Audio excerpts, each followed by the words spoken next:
Madame, Messieurs, bonsoir. Bienvenue à cette édition bilingue du journal télévisé. Voici les titres du journal ce soir. Les Angolaises, de nouveau championnes d'Afrique de handball dames, les Palancas Negras se sont imposées devant les Lions du Cameroun sur un score de 25 buts contre 15.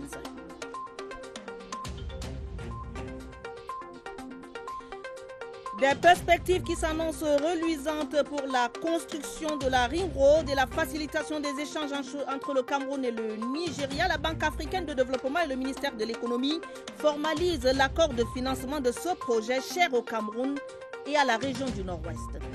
Et puis, intense activité parlementaire ce vendredi. Des projets de loi examinés, adoptés dans les chambres hautes et basses du Parlement. Nous ferons le point dans ce journal télévisé bilingue. C'était les titres, les détails. C'est dans un tout petit instant.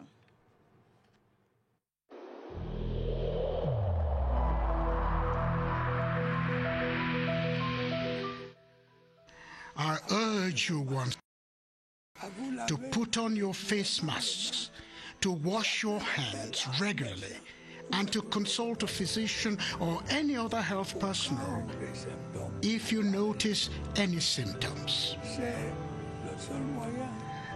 This is the only way to save lives and to curb the spread of the virus.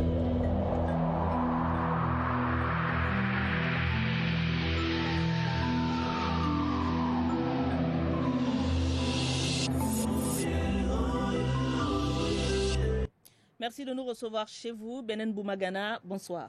Bonsoir, Atabadinoman. The Cameroon Handball Lionesses are vice champions at the end of the African Handball Championship in Yaoundé, Cameroon. The Lionesses lost 15-25 at the final of the tournament to the Palancas Negras of Angola. The final this evening at the Multisports Complex was presided over by the Minister Secretary General at the Presidency of the Republic, Ferdinand Gongo, who was representing the head of state. Let's now go over to the Multisports Complex where Gideon Tazo and Jemenuel Estenge are standing by with updates from the closing ceremony. Hello, gentlemen.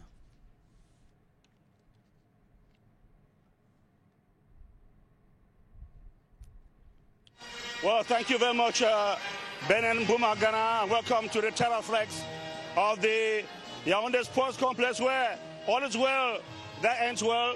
A few minutes ago, the 24th edition of the African Handball Cup of Nations for the women's just closed with crowning Angola the champions of Africa, if you like it, the queens of Africa for the 14th time. They beat Cameroon 25-15 to hold the trophy again, and therefore we're going to the Olympic Games as the African champions. But then, beyond the disappointment of not getting silver medal for the 4th time where Cameroon has been participating at the final, there is a joy of having organized and well to this competition. Everybody who was back here, even the foreigners are going back as they take pictures for souvenir, they go back with the impression that Cameroon 2021 was a successful event, well organized, no problem indeed.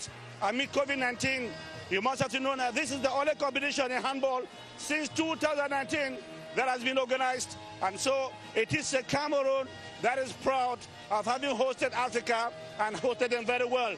Well, it remains that the President of the Republic was represented here by the Minister of State, Secretary General of the Presidency, Ferdinand Gongo, who himself handed the trophy to Angola and took time off to give a word of encouragement to the Cameroonian team that became vice champion for the 4th time. The last time was in 2014, 2004, and this time around they still remain vice champion. But then Africa will be going to the World Cup with 4 teams: Angola, Cameroon, Tunisia, and Congo. They get a disappointment in Senegal, but then they'll be hosting the next edition of the competition.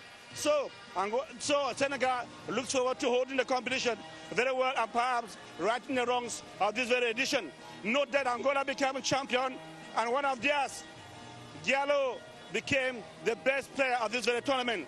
That said, it has been a 24th edition of the African Nations Handball Tournament, Yaoundé 2021, that has been a big success. Jemenuel Estenge.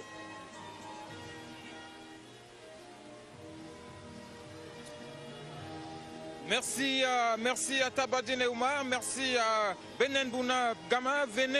Bienvenue ici au Palais Polyvalent des Sports de Yaoundé, où le public est encore un peu présent ici.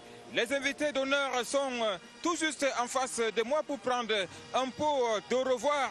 Il faut signaler que les Lions indomptables sont tombés ici, les armes à la main, face à une sélection angolaise très forte. L'Angola, n'est-ce pas, confirme sa suprématie et son statut de numéro 1 de handball continental. Cette organisation angolaise traduit également la qualité du championnat angolais, qui est semi-professionnel avec des joueuses très bien payées, contrairement au Cameroun où le handball semble avoir perdu de sa superbe. Je crois que les leçons que nous pouvons tirer de cette compétition, c'est réorganiser la fédération camerounaise de handball, repenser le projet Youf qui s'est arrêté un temps soit peu pour permettre à cette fédération de se reconstruire.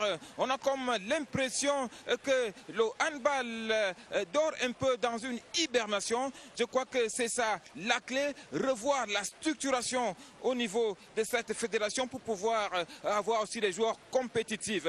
Les leçons à retenir, et là c'est un acquis, cette belle trouvaille avec des joueuses qui viennent de la diaspora. Il faut continuer à détecter les talents avec des joueuses comme Charisma Echo qui est venu illuminer cette compétition et qui rentre en force dans l'équipe type. L'autre acquis que nous pouvons retenir de cette compétition, c'est le pari de l'organisation. Le Cameroun envoie ainsi un signal fort à ses détracteurs, aux ennemis de la République. À quelques mois de l'organisation de la CAN 2021, le Cameroun vient d'organiser une compétition parfaite.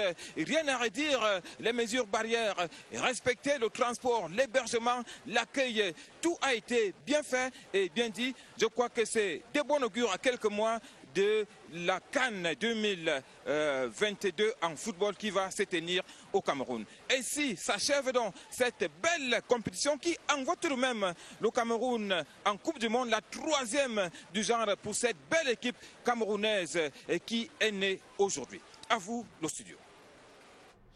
Merci Germain-Noël Essengue, merci Gideon Tazo pour ce compte rendu fidèle. Beaucoup de leçons à tirer certes, mais il faut dire que les Lions ont plutôt livré de beaux matchs tout au long de cette compétition.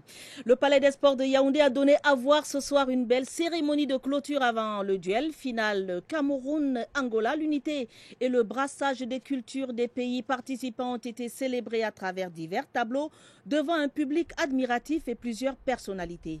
Franck Evina raconte. Le tam-tam résonne depuis le Cameroun. L'Afrique du handball dame répond à l'appel et se mobilise au Palais Polyvalent des Sports de Yaoundé, drapeau fièrement agité. Le premier tableau célèbre les 11 pays qui se sont affrontés dans le fair play depuis le 8 juin dernier. Au cœur de l'organisation, le Cameroun, dont le vert ou jaune national flotte en signe d'hospitalité. Les chorégraphies honorent les rythmes d'Afrique. Les danseurs l'illustrent par des accoutrements et des pas de danse inspirés des 7 zones de la Confédération africaine de handball. Puis arrive le trophée, l'objet de convoitise contemplé par le public depuis les gradins, occupé à seulement 10%, mais suranimé par des fans en extase. Entre-temps, Nyango la mascotte fait son show, un show culturel avant le duel. Et il faut dire que le rêve de championne que caressaient les Camerounaises a été brisé contre la muraille angolaise. Les Lions indomptables ont perdu la finale face aux Palancas Negras sur le score, on l'a dit, de 25 buts contre 15. Dans la famille de la capitaine Vanessa Djepmou, on y a cru pourtant jusqu'au bout de la rencontre. Voici le reportage de Georges Marcel Messila. Pour la famille qui attendait célébrer l'anniversaire de la capitaine des Lions avec le trophée de champion d'Afrique, c'est raté. Malgré les arrêts décisifs de Berthe Abiabaka, meilleure joueuse du match, Vanessa Djepmou et ses coéquipières n'ont pas vaincu la muraille angolaise. Dans la maison familiale au quartier Mendon, l'optimisme était pourtant de mise avant le coup d'envoi. 20-22 en faveur du Cameroun. avant. Sur le terrain, le scénario va hélas doucher les ardeurs. À la mi-temps, c'est l'incompréhension. Le match à la première temps n'était pas équilibré parce que les Angolais ont pris le dessus sur nous et puis notre défense était trop espacée. Nous avons eu des difficultés au niveau de la potentialité physique et nous avons un peu manqué le calme. 25-15 au coup de sifflet final en faveur de l'Angola. Le Cameroun a perdu à la maison, mais il en faut beaucoup plus pour démoraliser la famille. La défaite de Lyon ne peut pas gâter l'anniversaire de Vanessa parce qu'elles ont montré les valeurs depuis le début de la compétition. Prochaine échéance pour Vanessa Ndjibmou et ses coéquipières, la Coupe du Monde en Espagne dans quelques mois. Angola have won the trophy of the 24th edition of the African Women's Handball Championship.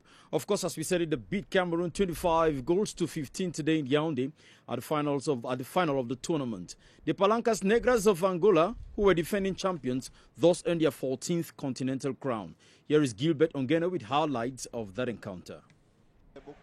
Cameroon's goalkeeper Abiabekon Beth emerges most valuable player of the final. Her prolific goalkeeping talent was not, however, enough to stop the mature and determined Angolan side who had the upper hand in this final. With a very mobile and dynamic defense and attack line, the Palancas Negras moistened the enthusiasm of the Cameroon side at the very start of the game, blocking every move from the Lionesses and pushing them to commit individual faults which worked in favor of Angola. Half-time score, Angola 14, Cameroon 7. Upon resumption, the Angolans continue exhibiting exceptional mastery of the game with a watertight defense line and are more realistic up front with playmakers Kasoma and Natalia getting the goals and causing trouble for Cameroon. Cameroon squanders most of their onslaughts up front with, however, rare goals coming in from Jasmine and Majufang, not enough to upset Angola as the Palancas Negras outplay Cameroon 25 goals to 15 to be crowned Queens of Africa for the 14th time. Thank you very much, Gilbert Ongene. After Cameroon's brilliant wins in matches leading up to the final, handball fans and family members of some of the handball lionesses stayed glued to their TV screens to watch the matches at home. This was the case today at the home of the captain of the handball lionesses, Vanessa Ndjibmou. Romeo Kenny watched the final with the family and brought back this report. A disappointed day at the Ndjibmou residence as handball lionesses succumbed to the Palancas Negras in a highly contested final. I'm disappointed that we could not make it, but at least God took us to the finals, and we hope that at least when we go to the World Cup we shall do better. They had rallied to throw weight behind their 31-year-old sister, Vanessa Ndjibmou, who doubles as captain of the national team. The girls, they came in with a little bit of fear, so to overcome first the score will be difficult.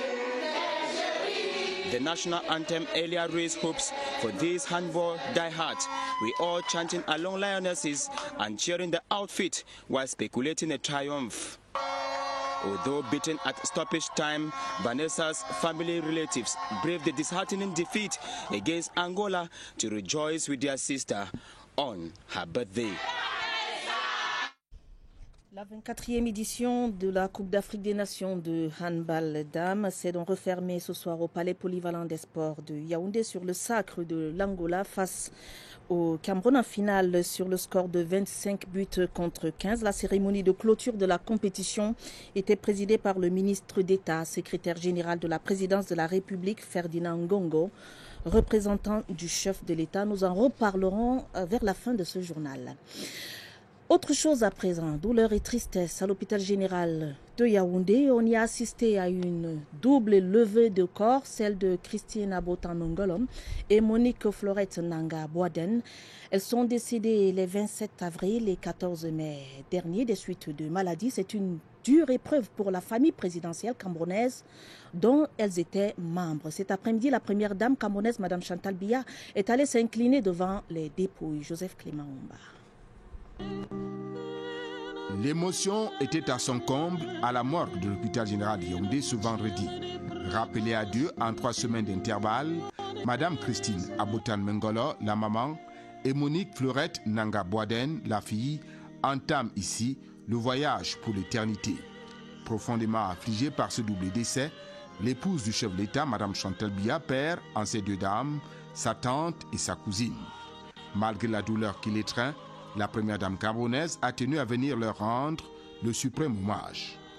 Archevêque métropolitain de Yaoundé, Monseigneur Jean Barga préside l'office religieux. Autour de Madame Chantal Biya, le ministre d'État, secrétaire général de la présidence, Ferdinand Ngongo, le ministre, directeur du cabinet civil, Samuel Vandoayolo, plusieurs membres de la famille présidentielle et quelques membres du gouvernement. Venus de Yaoundé, de Nanga Boko ou de Mouyomé Sala, beaucoup de parents, amis et connaissances sont présents, tous ayant tenu à venir témoigner solidairement de leur compassion émue à la famille si durement éprouvée.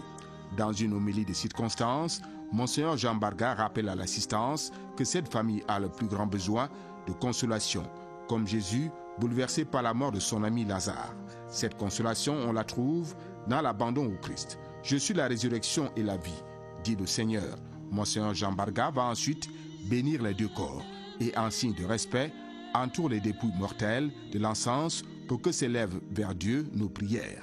Chrétiennes accomplies, opératrices économiques éprouvées, dont l'humilité, la modestie et la générosité étaient des traits du caractère, Maman Christine Abotan Mengolo et Monique Fleurette Nanga voient ainsi faire briller sur elle la lumière sans fin. Après avoir assisté à la levée de corps et à l'office religieux, la première dame camerounaise regagne le palais de l'unité.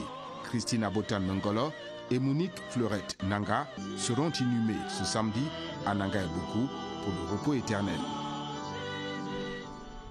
As just said, it's a sad day. It was a sad day for the First Lady of the Republic, Madame Chantal Biya, as she attended the coffin ceremony of her late auntie, Mama Abotan Mengolo Christine, and her daughter, that is the First Lady's cousin, Nanga Boaden Monique Fleurette, at the General Hospital mortuary. Both Mama Abotan Mengolo and her daughter, Nanga Boaden, died within the space of 2 weeks. The Yaoundé Metropolitan Archbishop, His Grace Jean Barga, led the prayers at the mortuary. Staff Lady Nanga Kebi has details. A gloomy Friday for the First Lady of Cameroon, Mrs. Chantal Biya, and her family members, in-laws, friends, and well-wishers who showed up at the mortuary of the Yaoundé General Hospital to mourn the loss of Mama Christine Mengolo and her daughter Monique Fleurette, auntie and cousin to Mrs. Chantal Biya. The remains of mother and daughter were placed side by side for viewing at the mortuary. The Archbishop of Yaoundé, Jean Barga, alongside Bishop Tonnerre Bakot and some priests who assisted in the brief yet solemn prayer session, called for special prayers for the bereaved family. The mother and a daughter at almost the same period is unbearable. But like Christians, the Archbishop, who drew his inspiration from the Book of Wisdom in the Bible, likened the situation to that of Lazarus and Rachel. Full of emotions and grief, the Archbishop called on all the mourners to have faith and trust in God and mourn like Christians. Let the death of Mama Christine and her daughter Fleurette bring the family closer to God, he cautioned, for it is the Almighty alone who can truly bring consolation to the family. The departed souls need our prayers, the Archbishop insisted, and begging God Almighty to accept them for eternal life, where they will be free from sickness, pains, and sorrow. The final journey that kicked off today at the mortuary continues to the village in Nanga Eboko in the Upper Sanaga division, where they will be buried tomorrow at the family cemetery beside their ancestors. Let's go over to the National Assembly now. The ordinance to amend and supplement some provisions of the Finance Law of Cameroon for the 2021 financial year has been adopted at the Upper House of Parliament, the Senate. The bill was defended by the Minister of Finance, Louis-Paul Motazé, at the Yaoundé Conference Center today during a plenary sitting chaired by Senate President Marcel Nyat Jifenji. Senate correspondent Charles Anyangwe reports. After the presentation of the report of the Finance and Budget Committee by its rapporteur, Senator Benjamin Amama, Senate President Marcel Nyat Jifenji opened the floor for senators to put their worries to the Minister of Finance. Some 10 senators questioned Finance Minister on issues concerning the debt situation of Cameroon, the COVID-19 fund disbursed to some 20 ministries, the purchase of Eurobonds, amongst others. Louis-Paul Motazé reassured senators that raising the ceiling of non-concessional loans from 300 to 750 billion francs to meet up with some economic exigencies does not make Cameroon heavily indebted. Cameroon is in the list of the 20 countries that are less indebted. As far as the problem of Eurobond is concerned, we are not going to Paris to contract a new debt. No, the debt that we are going to negotiate is just to pay back the first one. That means that we shall not increase our debt. Finance Minister urged Cameroonians not to pass judgment on the different ministries that received COVID funds, but to wait for the audit bench to do its investigation. The answers given by Finance Minister during his defense was received with satisfaction by all senators in the House chamber. The bill pertaining to an economic partnership agreement that binds Cameroon and the United Kingdom and Northern Ireland has been adopted at the National Assembly. The bill, alongside 3 others, was voted during a plenary sitting chaired by House Speaker Honorable Kavayege Jibril. Esther Kima reports on the general debate on the economy, health and environment policies. A bilateral economic partnership agreement between Cameroon and the United Kingdom, an accord which strengthens the reciprocity and equality of trade relations, endorsed by legislators following elucidations from the Minister Delegate for Planning, Paul Tassong. The snowball effect of the illicit sale of drugs was on the limelight as the Treaty on the African Medicines Agency was debated on. What we consume determines our health, and if the drugs are not good themselves, in fact, it could be very discouraging. Even some of the drugs in the pharmacies are not really good drugs.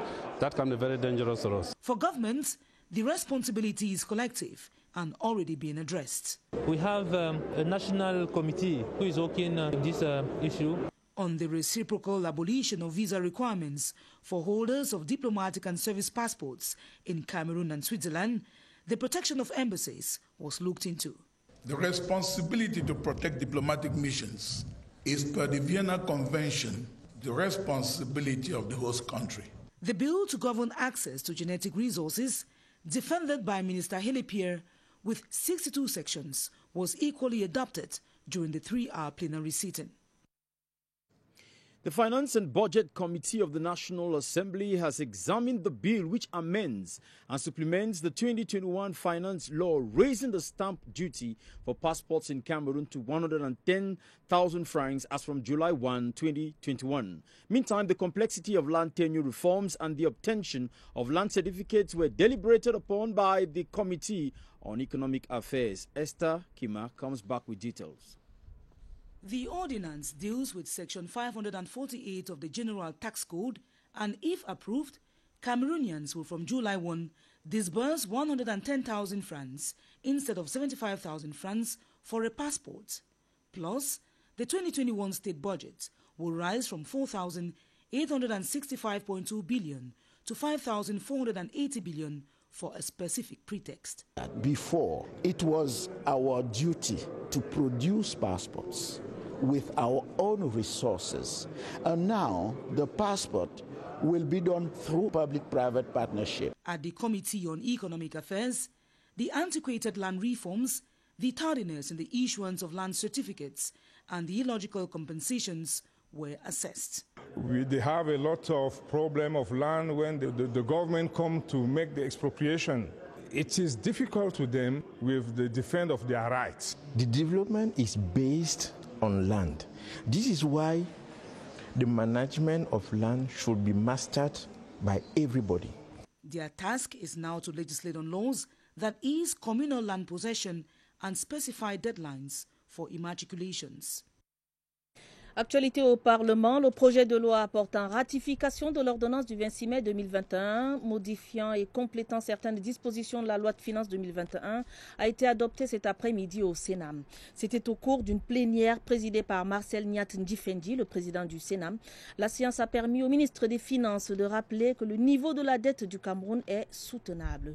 D'autres précisions avec Mathieu Kemgo. Après le rapport de la Commission des finances et du budget, près d'une dizaine de sénateurs ont pris la parole pour différentes préoccupations. La gestion des fonds Covid, le choix des départements ministériels bénéficiaires, le système de passation des marchés irrelatifs, l'opportunité du rachat des eurobonds émis en 2015 et le niveau d'endettement du Cameroun. Sur ce dernier point, le ministre des Finances s'est voulu rassurant. La dette est là pour enrichir le pays et non l'inverse. Je ne vais pas revenir sur les taux, parce qu'on a toujours dit oui, vous êtes trop endettés. Nous sommes à 45% de dette.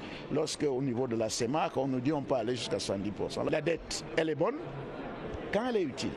Quand il s'agit de financer de bons projets, des projets qui vont permettre à la communauté nationale de s'enrichir et donc d'être en situation de supporter la dette. Nous sommes prudents, nous n'allons pas comme ça pour prendre n'importe quoi, nous regardons avec les mesures qui ont été prises. Sur le fonds Covid, Louis-Paul Motazé a précisé que l'audit en cours n'a rien de surprenant puisqu'il était prévu dans le décret du Premier ministre chef du gouvernement portant répartition du dit fonds.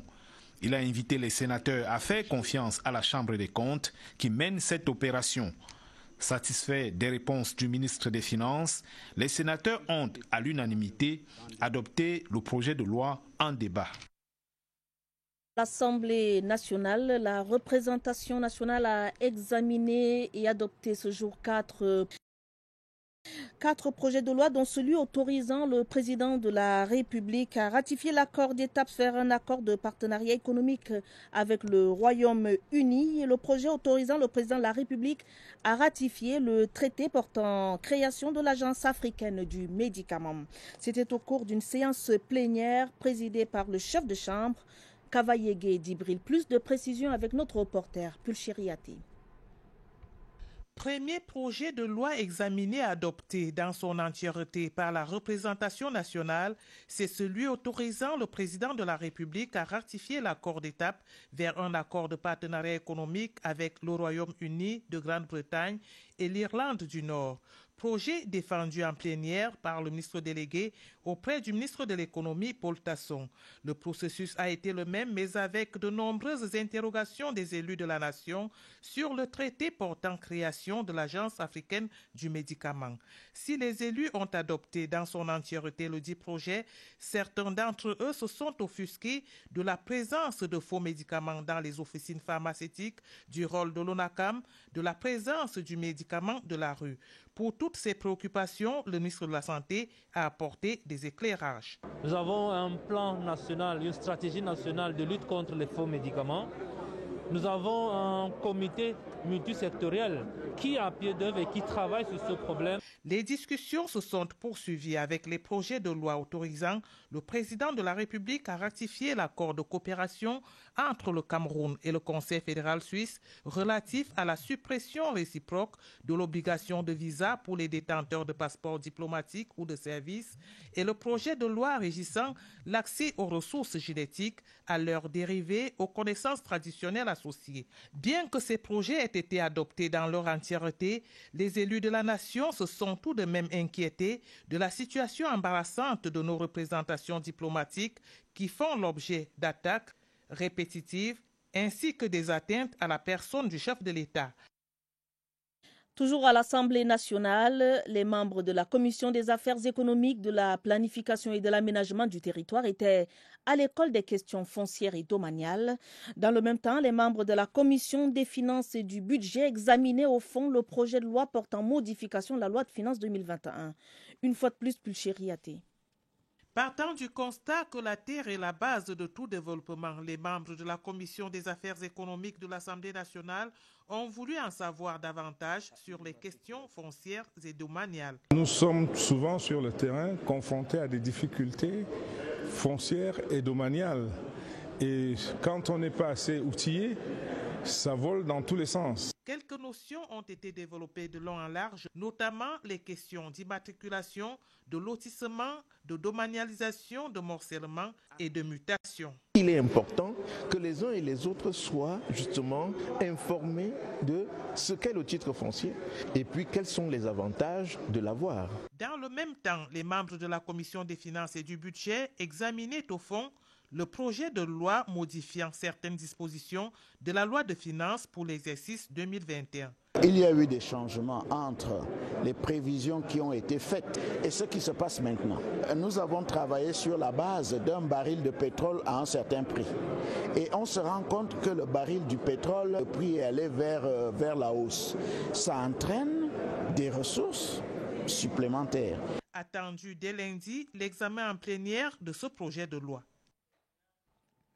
The government of Cameroon and the African Development Bank have signed a loan agreement of 106 billion CFA francs to finance the ring road in the northwest region. The Minister of the Economy, Planning and Regional Development, Alamin Usman May, signed for Cameroon, while the African Development Bank Director General was Serge Ngesa, signed for the corporation. Luma Slim Davis reports. The loan agreement signed between the African Development Bank and the government of Cameroon for the rehabilitation of 280 kilometers of the ring road is a big economic boost for the northwest region and Cameroon at large. Road is a backbone of development, and we know that this region has a lot of potential. The bank, the African Development Bank, is financing 85% of the road, but the rest is the contribution of the government. Without that contribution, we cannot complete that road. So I want to reassure you that the government and the bank are working together to make this time this road. The construction of the ring road will open up the northwest region and its major agro-silvo-pastoral production basins and increase trade with Nigeria. The ring road is going to be considered as the road to more peace, stability, security, and development. The activity will start as quick as possible this year, and all the measures are being taken with respect to security, peace, stability, and contribution of all stakeholders to be able to realize this infrastructure as quick as possible. Rehabilitation of the ring road is amongst recommendations of the major national dialogue. The first ordinary session of the National Decentralization Board has ended in Yaoundé with the publication of the final communique, which highlights the fact that the setting up of regional councils and efforts to make them function at an optimal level will continue steadily. Star Building correspondent Christian Cheatam presents the salient points of the document. The final communique, which sanctioned the first ordinary session of the National Decentralization Board for 2021, highlighted that the codification of Cameroon's decentralization process is on course. Since the last session of the board, which held in October 2020, 30 regulatory instruments have been drafted, of which 13 have been signed and published. The final communique also mentions that preparations of instruments relating to the devolution of powers to regional councils, as well as the implementation of components of the special status for the northwest and southwest regions, are recording steady progress. The question of competencies is well addressed, and we are finalizing the text. The question of human resources is also well addressed. The text concerning the local public service will soon be published. The communique specifies directives issued by the Prime Minister, Joseph John Gute, to stakeholders to help accelerate the smooth functioning of regions and councils. They include the completion and transfer of all pending draft documents related to the decentralization process, the systematic training of council and regional executives for a better understanding of their mission, the inclusion of operating resources for regional and local authorities in the preparation of the 2022 state budget, and the finalization of the Treasury single account to facilitate the transfer of resources from the state to councils. The Regional Executive Council President for the East and the Vice President of the Central Regional Council have told the Director General of the Mutual Assistance, FACOM, that his plan to build modern headquarters for the regional councils should take into account the local architecture. They were speaking today in Yaoundé during the fourth stage of a series of meetings with the management of FACOM on the role and missions of the institution on regional and local development. Kilianda Ndifon reports. Mr. Womanembele Alphonse, President of the Regional Executive Council for the East, and Mr. Sanamankono Jean-Claude, First Vice President of the Central Regional Executive Council, watched with expressive satisfaction the building plans FACOM envisages to host their headquarters. The East region includes the forest and the savanna, so we need to take into account of the culture of the East. We need to integrate the cultural hall that can be used from time to time for the artists. The two regional executives, however, had a few suggestions that will make their dream headquarters complete. We have a problem of land. We are counting to the FACOM and the MINCAF to have a seat, a good seat to calibrate this new headquarters. Director General of the Special Council Support Fund for Mutual Assistance, FACOM, Philippe Camille Acqua, is working with the Supervisory Ministry and all technical government departments involved in the project. Nous vous le disions dans les titres du journal, la Banque africaine de développement vient d'accorder 106 milliards de francs CFA au gouvernement pour la construction de la Ring Road, une boucle de 365 km qui traverse plusieurs départements de la région du Nord-Ouest. L'accord de prêt signé ce vendredi est la dernière tranche des 117,8 milliards de francs CFA que la BAD apporte dans la réalisation de ce projet d'envergure qui raccorde le Cameroun au Nigeria et permet le développement d'activités agro-pastorales. Cyril Kingembepe pour les détails. Signature de parapheur pour la conclusion d'un financement capital au développement de la région du Nord-Ouest. La Ring Road, au menu de l'accord, traverse 5 des 7 départements pour un linéaire de 365 km. Nous voulons que ce projet démarre effectivement cette année pour permettre à la population de constater les bienfaits d'une route qui va consolider la paix. Un projet d'envergure reparti en 4 lots. Le lot 1, Kumbo-Kambe-Missager, est long de 96 km. Le lot 2, Missager, frontière du Nigeria, 50 km. Lot 3, Bamendawoum, 80 km. Et lot 4, Bambwindop, 72 km. Le Nord-Ouest, une des régions les plus riches de notre pays en matière de potentiel agricole, nous voulons penser que la route va permettre de désenclaver les bassins de production et ouvrir les débouchés. En termes de financement, le coût total est estimé à 167,3 milliards de francs CFA. La Banque africaine de développement en finance 87%, soit un peu plus de 117 milliards. L'Africa Group Together Fund, 27 milliards et l'État du Cameroun, 21 milliards. En dehors de la boucle, 2 localités, notamment Kambe et Ndawara, vont bénéficier de routes couvertes. De nouvelles perspectives pour le processus de décentralisation. Au cours de la première session annuelle du Conseil national de la décentralisation tenue hier à Yaoundé, le Premier ministre chef du gouvernement, Joseph Dion Ngouté, a invité la vingtaine de membres du gouvernement concernés à effectuer les diligences nécessaires pour rendre le développement local plus perfectible. Retour sur les grandes recommandations du Conseil avec Laurentine Bokono. En l'espace de 18 mois, soit depuis la promulgation de la loi du 24 décembre 2019 portant Code général des collectivités territoriales décentralisées, beaucoup a été fait dans le cadre de l'opérationnalisation de la décentralisation. Pour que l'on parle de l'effectivité de la mise en place des conseils régionaux, il faut que les instances qui les dirigent soient mises en place. C'est le cas. Les dotations de 3 milliards de francs que l'État avait prévues pour chaque conseil sont actées au fur et à mesure que les budgets sont adoptés. Pour aller plus loin et atteindre l'objectif ultime de la décentralisation, qui est l'amélioration des conditions de vie des populations, le Premier ministre chef du gouvernement, Joseph Diane Goté, a formulé un certain nombre de prescriptions.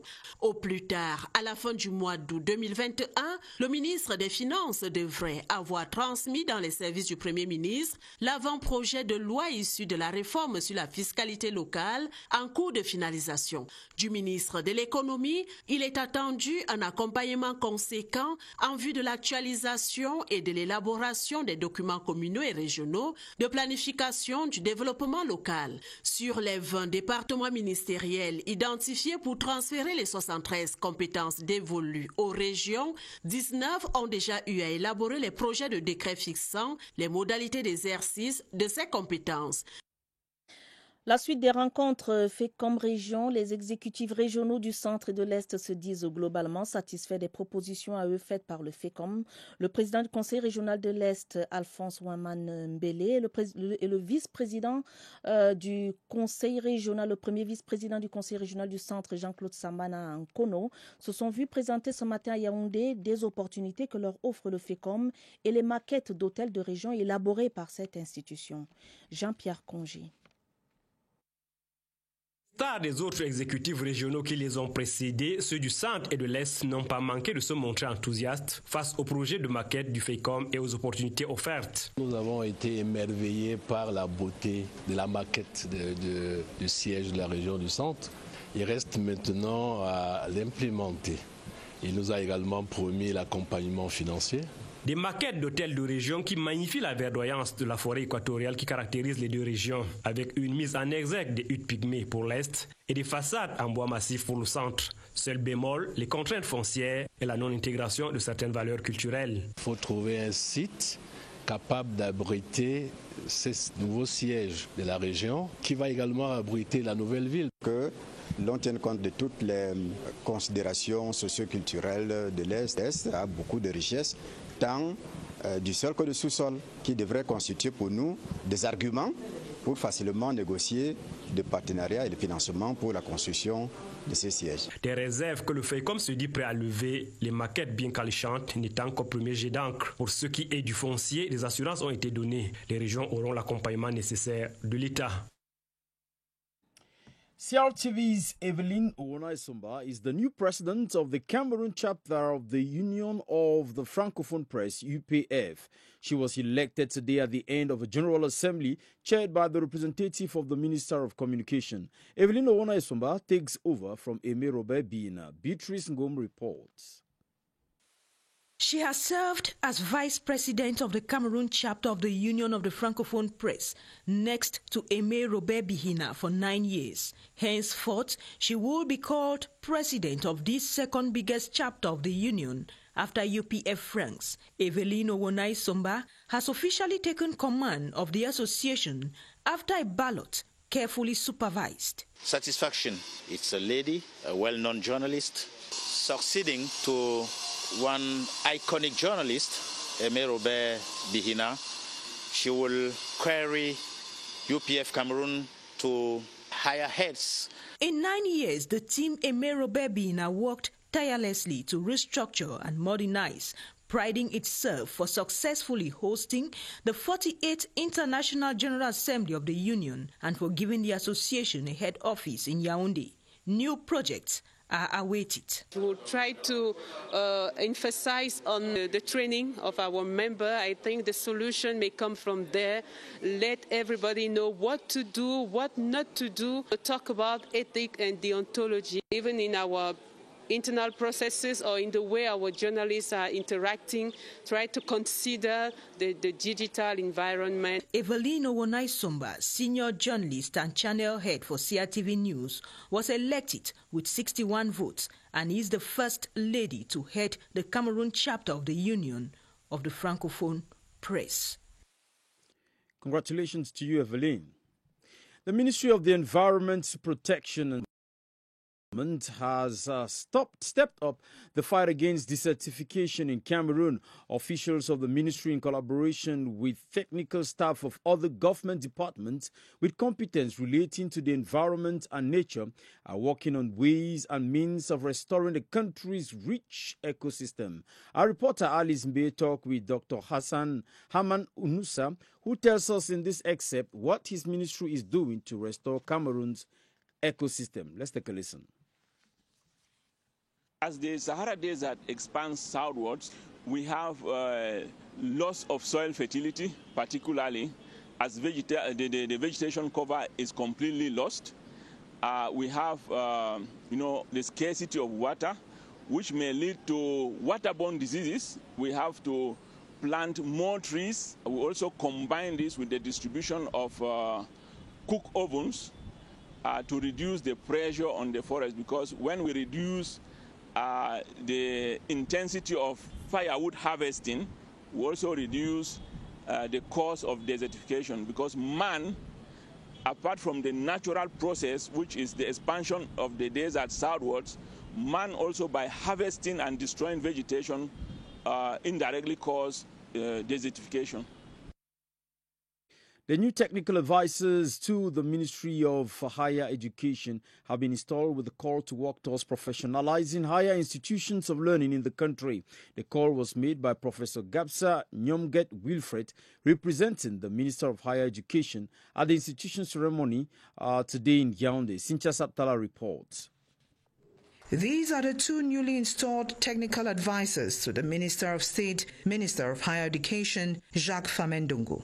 Professor Mbia Manga Jean-Paul was formerly head of the communication unit before his appointment as first technical advisor, and Dr. Lydia Likwawo Ewumbwe Monono was initially in charge of the statistics department before the new appointment. I want to express my gratitude. I will try to do my best, God being my helper. As a university lecturer myself, I understand the problems. I will be able to channel appropriately to the minister and propose the solutions to some of the problems that we face in professionalization and in employability. Representing the minister during the installation ceremony, the Secretary General, Professor Gabsa Wilfred, called the newly installed qualified for their positions and said their contributions should serve in accomplishing the missions of the ministry. Both are now expected to utilize their experiences in accompanying the government on ways to adapt the higher education system to national, social and economic realities. La section UPF Cameroun a sa toute première femme présidente avec 96,8% des voix. Evelyne Naesomba a été élue présidente de l'Union internationale de la presse francophone, section du Cameroun. La chef de chaîne de CRTV News et vice-présidente sortante hérite d'une organisation dynamique portée pendant 9 ans par le président sortant, Aimé Robert Bihina. La transition s'est faite au cours d'une assemblée générale élective conduite par le représentant du ministre de la Communication, Jean Lambernan. Sur les détails, retrouvons Daniel Menanga pour plus de précisions. Engagé à mener la médiasphère camerounaise vers un degré plus élevé de crédibilité. Pour la première fois, à l'Union internationale de la presse francophone section Cameroun, une dame, une professionnelle surtout. J'étais la seule candidate et j'ai été bien élue, donc ça prouve qu'il y a une adhésion de tous les membres de l'UPF autour de ma personne et autour surtout du bureau que j'ai proposé.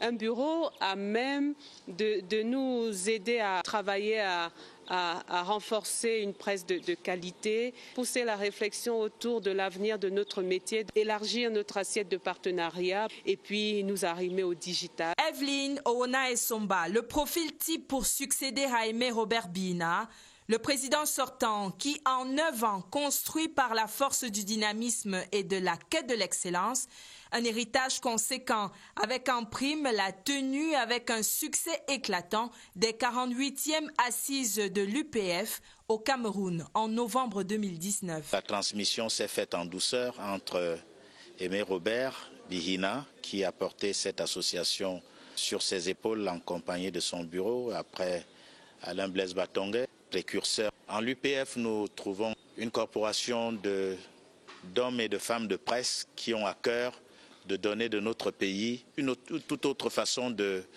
d'exercer ce métier qui est noble en lui-même. C'est avec cette même ardeur portée par près de 21 années de classe à l'UPF Cameroun que la nouvelle présidente poursuit l'œuvre. Evelyne Owonae-Somba, journaliste principale, chef de chaîne à CRTV News, et derrière ses yeux rieurs, une soif de la perfection. Et l'histoire de l'UPF Cameroun se poursuit. Bon vent, Evelyne. Ce 17 juin est journée mondiale de lutte contre la désertification et la sécheresse, célébrée sous le thème des terres saines pour reconstruire à mieux. Cette journée est une occasion de sensibilisation sur les mauvaises pratiques humaines qui contribuent à accélérer la dégradation des terres et paysages au Cameroun en proposant des solutions. Je vous propose d'écouter David Payan, le sous-directeur de la promotion de la restauration de la nature au ministère de l'Environnement. Il est au micro de Caroline Oué. On procède à des reboisements, des espèces d'arbres qui contribuent à la régénération des sols et des espèces d'arbres qui pourront également par leur bois permettre que dans les ménages nous pouvons gagner en bois d'énergie. Des espèces d'arbres qui vont contribuer à atténuer les températures. Également à des nouvelles techniques dans les pratiques agricoles. Nous procédons également à des sensibilisations intenses. Vous savez que les coupes de bois de façon illégale constituent un facteur de dégradation. Et actuellement, nous sommes à une phase où il faut inviter le secteur privé à s'impliquer dans ces activités, soit de reboisement, soit d'appui aux nouvelles pratiques agricoles.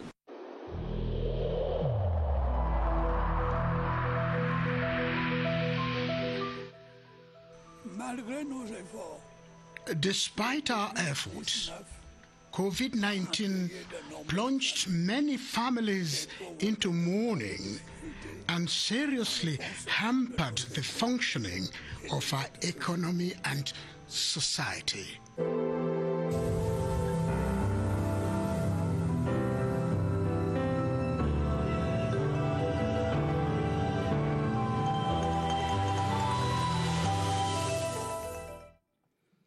On a special page against COVID-19 this evening, Gilbert Ongena is standing by at the Public Health Emergency Center with his guest, Dr. Eric Tandy, to explain to us why health workers must be given priority during this vaccination campaign against COVID-19. Hello, Gilbert. Good evening, Benen Bumagana, televiewers of CRTV. Welcome to the Public Health Emergency Operations Center. Today we are talking about the priority that's given during vaccination to health workers. Good evening, Dr. Eric Tandy. Yeah, good evening, Gilbert. Now I want to find out from you, which are the health districts in Cameroon which are more open to vaccination in terms of the health workers working in there? Gilbert, to tell you the truth, all the health districts in Cameroon are liable for vaccination. So this declaration has been made and this exercise is ongoing. So all health districts in Cameroon carry on or are running on vaccination activity against COVID-19 and even other vaccination activity in the entire nation. Why the priority to health personnel in terms of vaccination? Yeah, Gilbert, it's but obvious that health workers are the center. They are the ones at the war front, and it's but normal that they should be vaccinated. First, priority should be given to them because we confront everybody from the community on day-to-day basis. So it is but normal that priority be given to these health workers or to us as far as the vaccination is concerned. But we are not limiting there. For now, the general public has been given the chance to join the crew, to join the health workers, because if we keep on vaccinating only health workers, there might be the risks for those who are coming from the community. So vaccination now is for the entire population based on the age groups that have been earmarked and not only limited to health workers. Vaccination is for all age groups. Best priority is given to health workers. Those who are most vulnerable to in the community are concerned by the vaccination, which is ongoing. That is the message we have for you tonight. Over to you, Benen Bumagana. Thank you very much, Gilbert Ongene Anyam. There will be no shortage of rice in Cameroon for the next months. The assurance comes from a group of rice importers of Cameroon.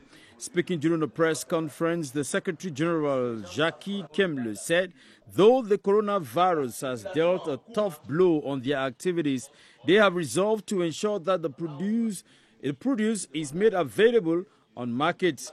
They also called on the state to assist them bear the additional freight and customs burden they have been facing since the onset of the pandemic. Atta?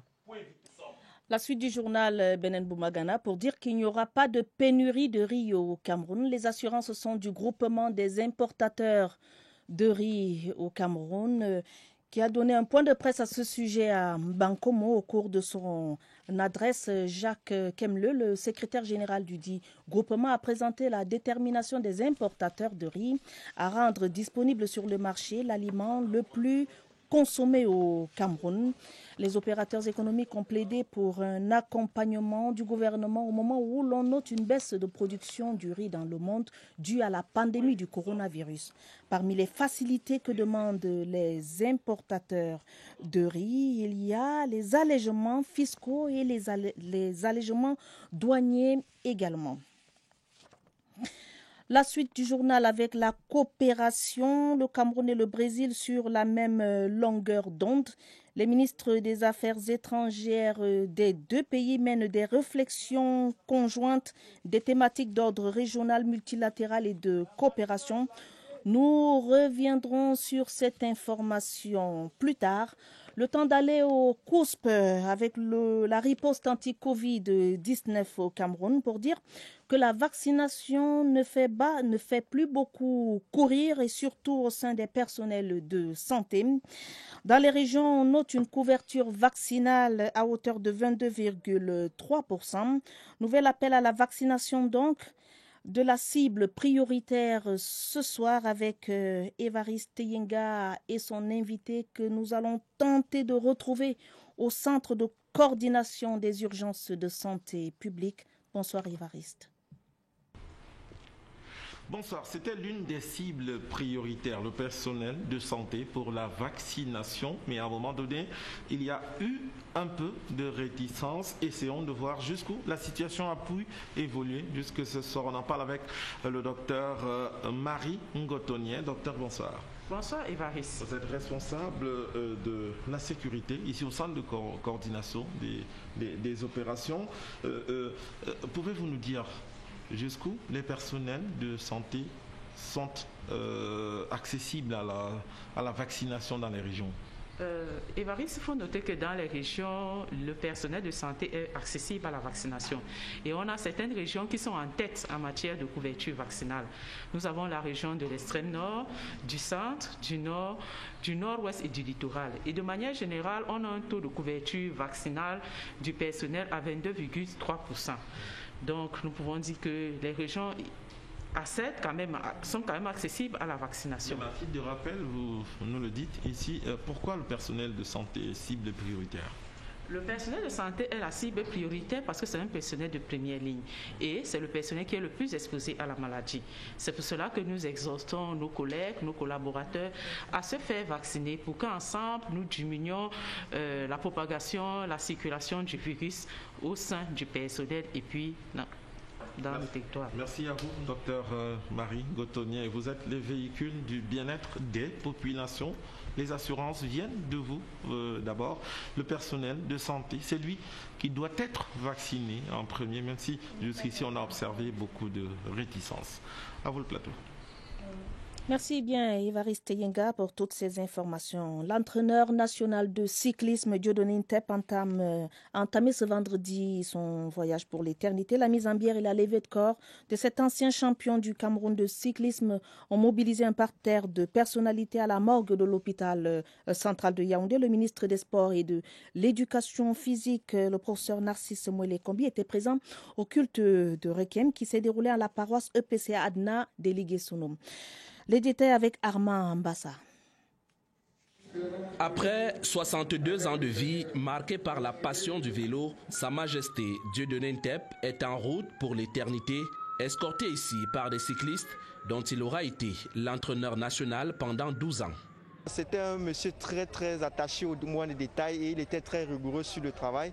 Ce qui fait que par moments, il ne manquait pas de nous blâmer, mais à la fin, il nous ramenait encore en tant que père pour nous dire, les enfants, si j'exige beaucoup, c'est parce que je veux qu'il y ait le résultat et la victoire. Précédé par la mise en bière et la levée de corps à l'hôpital central de Yaoundé, le culte de Requiem a rassemblé du beau monde en la paroisse EPC Atna de Liguessonou. Occasion pour le collège des pasteurs de recommander l'âme de ce sportif de haut niveau au Seigneur. Il s'en est allé, il laisse un vide très important. Présent à cet office religieux, le patron des sports a présenté à la famille biologique la compassion du gouvernement. Le président de la République, son Excellence Paul Biya, veut que la nation honore ceux qui ont honoré la nation. À ce titre, je voudrais dire toute la reconnaissance du mouvement sportif national pour les services que l'entraîneur national, TEP, aura eu à apporter à nos jeunes cyclistes. Champion, comme on l'appelait affectueusement, sera inhumé ce samedi à Ezeka, son village natal. Orange Cameroun vient de procéder au lancement de la saison 2021 du programme Orange Pulse, une plateforme digitale développée avec le concours d'universités partenaires. La cérémonie relative était présidée par Frédéric Debord, directeur général d'Orange Cameroun, en présence du ministre de la Jeunesse et de l'Éducation civique, Mounouna Futsu, ainsi que d'autres parties prenantes à ce projet. Voici le reportage de Nelly Christelle Ondoa de CRTV Centre. La saison 2021 d'Orange Pulse, vaste programme d'inclusion numérique en milieu jeune et estudiantin lancé sous les feux de projecteurs, était le lieu de faire le bilan du chemin parcouru par cette plateforme depuis sa mise en route et aussi l'occasion d'informer davantage le public sur le produit Orange Pulse, un package de la marque Orange, géant de au Cameroun. Orange Pulse, c'est une plateforme que nous avons mis sur pied depuis environ 4 ans et qui permet de répondre aux différents besoins des jeunes, en particulier des étudiants. Alors, ce qu'il faut dire, c'est que nous savons que les jeunes ont besoin de se connecter à Internet à faible coût parce qu'ils n'ont pas forcément de moyens. Nous savons que les jeunes ont besoin de vivre leur passion ensemble, en communauté. Et nous savons également que les jeunes ont besoin de pouvoir se développer, de pouvoir avoir accès au monde du travail. La plateforme Pulse permet de pouvoir fournir à ces jeunes des contenus éducatifs pour pouvoir apprendre un univers où ils peuvent se connecter et vivre leur passion ensemble. Dans le cadre de cette plateforme Pulse, nous mettons sur pied un ensemble de formations, un ensemble de séances de coaching dans les différentes universités d'État pour pouvoir justement apporter l'accompagnement de nos différents experts pour les jeunes et les aider ainsi à mieux se préparer pour le monde du travail. L'autre création technologique mise en vitrine au cours de cette cérémonie, c'est Orange Digital Center, un concept inédit. Le numérique, c'est la société de demain. Orange Digital Center est offert à tous, il est gratuit. Chacun a la possibilité d'accéder à un parcours d'apprentissage qui lui permette d'avoir les éléments nécessaires pour son développement dans le numérique. D'autres facettes de ce projet multi-usage ont été présentées, faisant ainsi de Orange Cameroun le leader de la transformation numérique à travers le triangle national.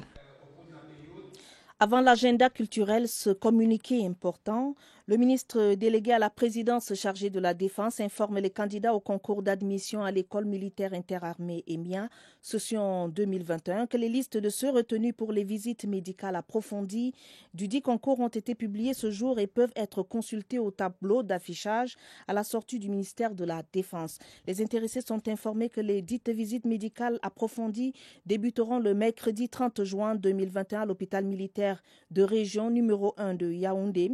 L'ordre de passage des candidats se fera suivant un planning qui sera établi et affiché par la direction des ressources humaines et la direction de la santé militaire. Chaque candidat devra se présenter le jour de sa programmation à 7 heures précises, à jeune et muni de sa carte nationale d'identité, de l'original de l'acte de naissance, de l'original du diplôme académique requis et d'une somme de 25 000 francs CFA représentant les frais de visites médicales approfondies. Communiqué signé du ministre de la Défense Joseph Betty Assomon. Les rendez-vous culturels du week-end ce vendredi, Bendeka est à Bastos à Yaoundé pour un dîner-concert. La fête de la musique est également au menu ce week-end. En prélude à la célébration le 21 juin, les villes de Douala, Tchang, Garoua et Yaoundé accueillent de nombreux artistes pour des concerts live. Voici quelques bons plans du week-end avec Sidouane Monkam.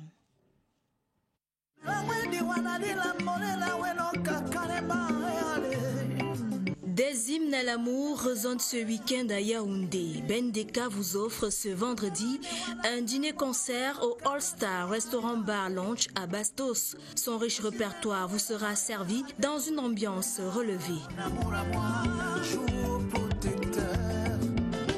Dimanche, place Hippodrome, le Club Trust reçoit Dinabel. L'auteur-compositeur vous fera revisiter ses titres à succès, Sophie, Walla Longo, Natondi et bien d'autres. De la musique à profusion, la fête de la musique fait monter les décibels avec une multitude de concerts dans le respect des mesures anti-Covid-19. Douala, Tchang, Garoua, Yaoundé plantent le décor avant le 21 juin. De nombreux artistes donnent de la voix à travers les 10 régions sur des rythmes de chez nous. Pour couronner le tout, un grand hommage sera rendu à Manu Dibango, le père de Soul Makossa. Une exposition collective donne à voir les œuvres des plasticiens réunis de l'extrême nord à l'Institut français du Cameroun antenne de Yaoundé sous le thème Impulsion. Simultanément, le Djega Palace affiche l'exposition dénommée Exploir des créations du peintre Yves Nkono. Allez apprécier ce mélange de couleurs inspiré de la nature. Bon week-end. Thank you very much for watching this bilingual edition. Tomorrow at 7:30, I will be here, and at 8:30, Atabanu will be here for the news in French. Well, thank you very much for watching. Have a wonderful evening. Ata, good night. Bonne soirée, Benin Magana.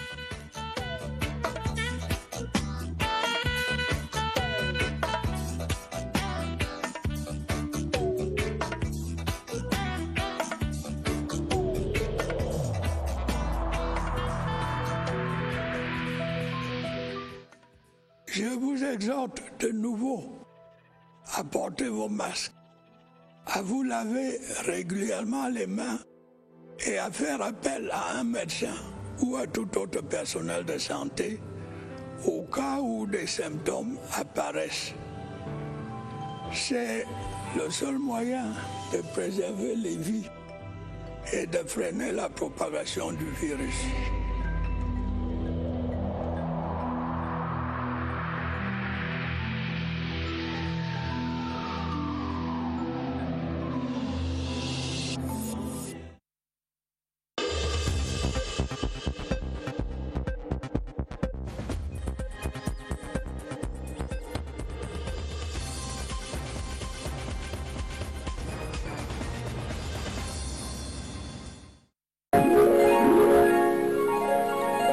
CRTV News, ici, toute l'info.